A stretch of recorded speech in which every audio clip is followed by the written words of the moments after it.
The Uncharted series is up there with the most important exclusive properties in Sony's lineup. When the PS3 was struggling due to its ridiculously high price point, Drake's Fortune was the game that got many people on board. Since then, the Uncharted series has delivered some of the best gaming experiences that we've been able to have on a PlayStation console, from the underappreciated PlayStation Vita to the mighty PS4. But as is the case with most success stories, it hasn't always been smooth sailing. There were plenty of stressful moments and lots of last-minute changes even in the beginning. I'm Jess from WhatCulture, and here are 10 things you didn't know about Uncharted. Number 10. Gears of War led to a complete overhaul of Uncharted 1. Gears of War and Uncharted were probably two of the main franchises that were really important when it came to establishing what a third-person cover shooter could be.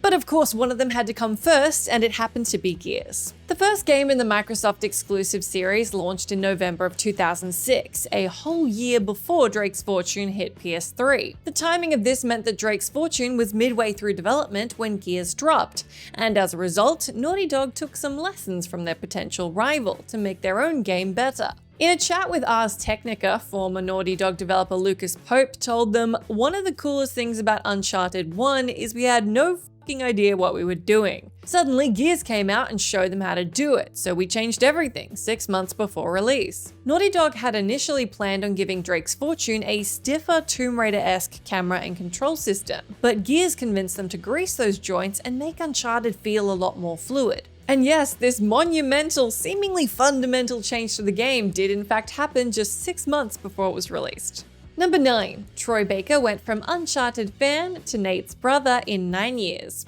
One of the most experienced voice actors in the gaming industry, Troy Baker, has appeared in a ridiculous amount of titles over the last 10 years. From Far Cry 4 to Batman Arkham City, Death Stranding to The Last of Us 1 and 2. It's been a long and successful career, and in a way, he has Uncharted to thank for it. On numerous occasions, Baker has mentioned that he played Drake's Fortune around the same time it launched, and that it made him want to get into video game performance capture, which at that point was still in its primitive stages. Troy explained, "I remember sitting in a hotel room in Texas on a really terrible movie, and the only solace that I had was that a friend of mine let me borrow their PS3, this back in 2007, and he said, 'You have to play this game.'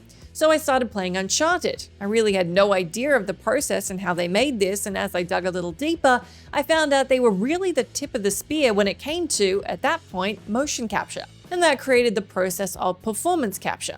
All I knew is that's what I wanted to do. I had to find a way to do that." It's super rare that a fan of a property ends up getting to actually be a part of it, but here you go. This is one of those stories. 9 years later, he would appear in Uncharted 4 as Nate's long-lost brother Sam. Number 8. Uncharted 2's overlooked PlayStation Heroes crossover. Uncharted 2's underrated multiplayer suite was an absolute blast to play, with the single-player campaign's slick climbing, shooting, and movement mechanics perfectly transferred to a PvP setting. And like with most multiplayer games, you were also able to customize your character's appearance. Okay, maybe customize is a little too generous. Basically what you could do was choose a skin. That said, there were some very cool skins to choose from. You could play as a skeleton or even Drake in a wetsuit, but the best of the lot were the PlayStation Hero skins. This cheap bit of DLC released a few months after the game itself, and allowed players to enter multiplayer dressed as a host of PlayStation icons, including Nathan Hale from Resistance, Sev from Killzone, Cole and Zeke from Infamous, or even a Chimeran or Helgar soldier. Number 7. Drake's Fortune spearheaded trophies on PlayStation. Today, it's a must that every single PlayStation game supports trophies, but some of us remember back into the dark days where this wasn't the case. Sony's version of achievements first arrived in 2008, months after the launch of Drake's Fortune at the tail end of 2007. Thankfully, the decision was made to add trophies to the game retroactively, making it one of the very first titles to bless players with that oh-so-sweet acquisition sound effect. Other big names included in that first wave of trophy-enabled games were Little Big Planet, Resistance 2, and Warhawk. But the very first game to utilize the trophy system overhaul was Housemarque's excellent Super Stardust HD. With Housemarque finally being acquired by Sony after their massive hit with Returnal in 2021, it's safe to say they're a huge part of Sony history now. Number 6. Nate, ELENA, and Chloe's actors appeared on TV together before Uncharted. They had their ups and their downs, but by the end of Uncharted 4, Nate and ELENA had finally settled down to live a normal-ish life. No matter what happened throughout the series, the two characters just seem like a good fit together. A spark that can be attributed partly to the chemistry between actors Nolan North and Emily Rose, who were good friends in real life. It's also a little known fact that Uncharted is not the only project the two have worked together on. In the first half of the 2010s, Rose led a TV show called Haven, a supernatural drama set in a town that is plagued with occult happenings. In the third season, North guest starred as Will Brady, a man who accidentally sends everyone else into a coma. In addition, beloved Uncharted actor Claudia Black, who plays Chloe Fraser, also guest starred in this same season, appearing in another episode alongside Nolan North. Number 5. Nathan Drake was in an early version of Uncharted: The Lost Legacy.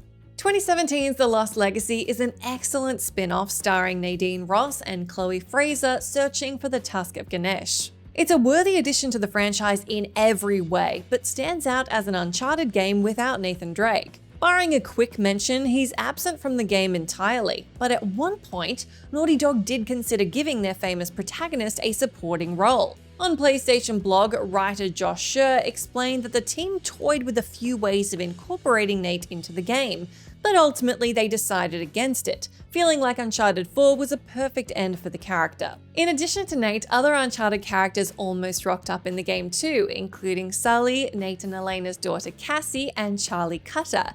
Speaking of which, number 4. Why Charlie Cutter disappears halfway through Uncharted 3. The British tough guy with a seemingly uncharacteristic fear of tight spaces, Charlie Cutter, was first introduced in Uncharted 3 as Nate's latest ally. The character had some of the funniest dialogue in the game, and he was a huge bright spark in Uncharted 3's early sequences, so it was massively disappointing when he was abruptly written out of the story at the midway point. While it would have been great to see him in the second half of the game, there is a pretty good reason why you don't get to. Turns out Cutter's voice actor Graham McTavish snagged a role in Peter Jackson's Hobbit movies around the same time Uncharted 3 was in development, and as a result, his schedule became too crowded. There were plans to include him in more of the game, but unfortunately he was written out with a broken leg instead. Number 3. Uncharted 3's plane scene inspired Mission Impossible 5.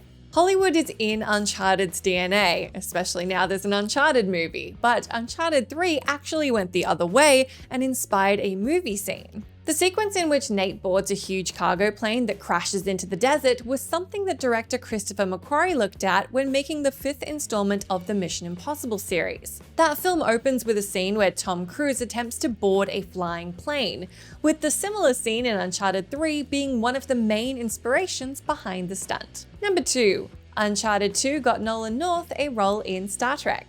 Another connection between Uncharted and Hollywood, if you watch 2013's Star Trek Into Darkness, you may have noticed a familiar face and voice towards the end of the film. Yes, Nolan North plays a crew member of the USS Vengeance who's shot down when Khan, Kirk, and Scotty storm the command room. It's a teeny tiny role, but it was cool to see him on screen nonetheless. And according to North, he landed the part because director J.J. Abrams was a big fan of Uncharted 2, specifically its opening train scene. In return, it seems like there's a little bit of an Uncharted Easter egg in J.J. Abrams' Star Wars Rise of Skywalker, as that outfit Poe wears is a dead ringer for Nate's outfit in Uncharted 3. Number 1. Nate doesn't ever take damage. Uncharted has been around since 2007, but it wasn't until 2018 when we learned this incredibly interesting fact about the way the games work. You know that red HUD element that's displayed whenever Nate is being shot at by enemies? That's not meant to represent blood or damage. It's actually a sign that his luck is getting close to running out. This was revealed by Jonathan Cooper, an animator who worked on Uncharted 4, revealing that basically Nate only dies when he takes enough near misses. So yeah, every bad guy in the Uncharted series has even worse aim than we thought. Of course, Chloe's HUD lights up in the same way across the Lost Legacy, creating a group of dedicated treasure hunters just making it through their adventures by the skin of their teeth. That's the end of our list, but do let me know down in that comment section if you can think of any other curious tidbits about Uncharted you reckon most people don't know. As always, I've been Jess from WhatCulture. Thank you so much for hanging out with me. If you like, you can come say hi to me on my Twitter account where I'm at Jess McDonald, but make sure you stay tuned to us here for plenty more gaming goodness.